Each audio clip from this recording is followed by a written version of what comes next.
Assalamualaikum warahmatullahi wabarakatuh. Bismillahirrahmanirrahim. Alhamdulillahirabbil alamin.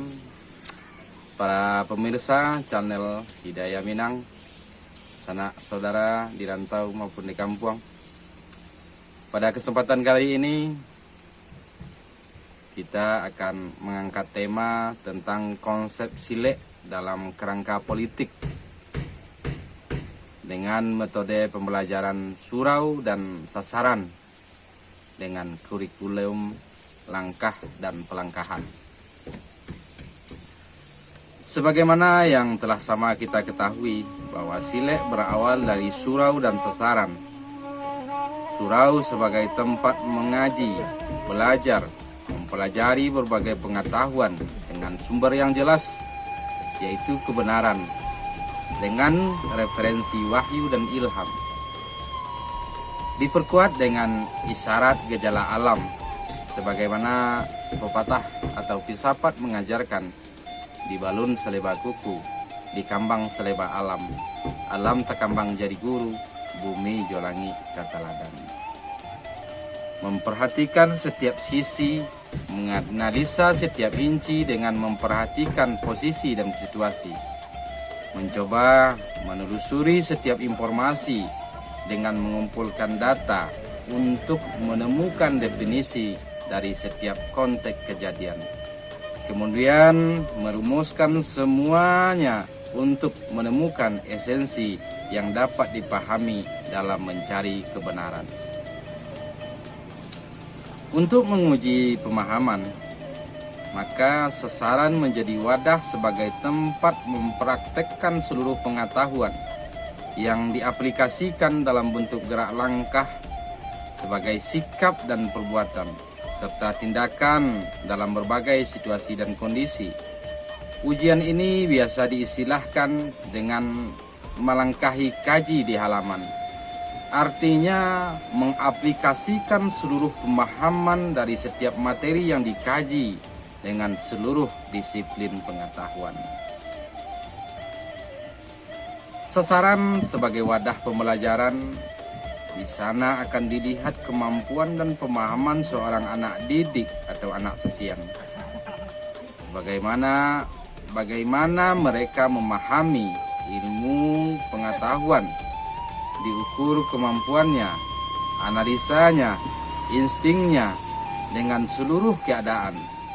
Sebagaimana ia bersikap dengan situasi dan kondisi yang terjadi, bagaimana tindakannya, apakah sesuai dengan konsep dan landasan keseimbangan.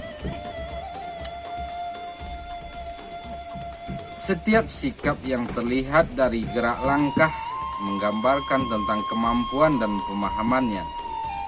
Guru akan membaca karakternya, bakat hingga kepribadiannya. Guru akan melihat kemampuan murid dalam menghadapi berbagai persoalan, strategi menghadapi dan menyikapi, serta menyelesaikan berbagai permasalahan. Guru akan melihat ketajaman insting dan feeling dari intelijensi murid dengan dasar garak jogari. Garak yang gari yang muncul dari kepribadian terlihat dari sikap dan tindakan yang dilakukan dan akan dilakukan. Semuanya akan dibaca untuk melahirkan seorang pandeka. Silek membuka cakrawala berpikir dengan berbagai metode pembelajaran dan pelatihan, sehingga membentuk kearifan dalam sikap untuk melahirkan kebijaksanaan. Seseorang yang belajar silek secara tradisional bisa membaca berbagai keadaan dengan mengenal sumber gerak, dengan segala kecurigaan untuk memancing intelijensi diri dalam menentukan sikap dan tindakan. Membaca segala sesuatu dengan garak yang berarti kehalusan batin. Memahami gerak sebagai dasar atau gari sebagai dasar kajian untuk menemukan fakta, menganalisa seluruh informasi dan data, mengumpulkan seluruh asumsi, kemudian dirumuskan dengan dasar pemahaman sesuai arahan filosofi kok karueh aye di muaro cubo cari kahulunya adokoh gajah menyebarang atau tabiang naruntu. Filosofi ini mengajarkan tentang dasar dan sebab musabab kejadian sebagai titik awal untuk memahami kenyataan. Dalam filsafat di atas terlihat dengan jelas dua sebab munculnya sebuah persoalan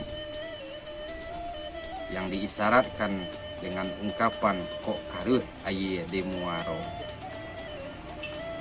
yang disebabkan oleh gajah menyebarang atau tabiang naruntu. Gajah menyebarang menggambarkan tentang kekuasaan, sedangkan tabiang naruntu adalah sebab bencana atau kecelakaan. Untuk menemukan sumber kejadian, maka ada filsafat lain yang mengarahkan, yaitu mengaji dari alih, membilang dari asuh. Artinya meruntut kembali setiap dasar kejadian sebagaimana landasan untuk menemukan kebenaran dari setiap kejadian. Dengan menemukan sumber kejadian, maka dengan mudah bersikap dan bertindak dengan segala keadaan. Memahami sumber kejadian secara otomatis memancing imajinasi, membentuk sebuah rekonstruksi yang menunjukkan konstruksi setiap kejadian, setiap bentuk, memberikan gambaran secara utuh untuk mendapatkan sebuah kesimpulan.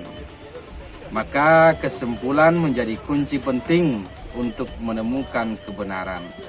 Konstruksi bangunan yang baik berdiri di tempat yang datar, penuh dengan keseimbangan. Bangunan yang akan terlihat timpang ketika berdiri di lokasi yang tidak seimbang, artinya banyak terlihat kejanggalan. Namun kembali kepada pemahaman dan dasar kejadian, sebagaimana gambaran filosofi di atas dengan isyarat gajah menyebarang atau tabiang naruntuh. Dengan konsep ini akan menemukan sikap dan tindakan. Kalau persoalannya disebabkan gajah menyebarang yang tidak bisa dikendalikan, maka dituntut sikap penyerahan diri dengan rumusan si ganjil lalai.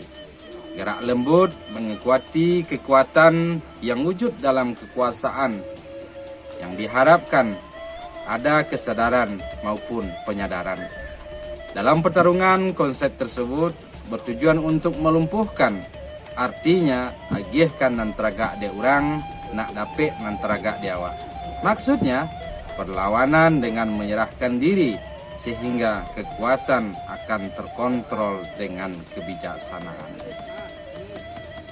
Inilah sebuah pembelajaran silek sebagai ilmu bela diri yang menata batin dengan keteraturan yang terpimpin, menyentuh kemampuan dalam jiwa dengan kekuatan psikologi, mengikat rasa dengan ikatan spiritual.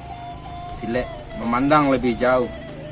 Silek sebagai strategi untuk masa depan yang lebih baik, mengajarkan strategi maupun politik, memahami situasi dan keadaan, mempersiapkan diri dengan segala kemungkinan, membekali diri untuk segala percaturan, terutama masalah sosial, keadilan hingga kesejahteraan. Inilah sekilas penjelasan silek dalam konteks politik, membaca berbagai situasi dan kondisi untuk menentukan sikap dan tindakan, memahami berbagai keadaan, melihat sebab musabab dari setiap kejadian. Sekian, semoga dengan penjelasan sekilas ini dapat memberikan manfaat kepada kita semua dengan konsep silek sebagai bekal menjalani kehidupan dalam arti yang sangat luas. Salam Hidayah Minang, salam dari Kampung Silek. Assalamualaikum warahmatullahi wabarakatuh.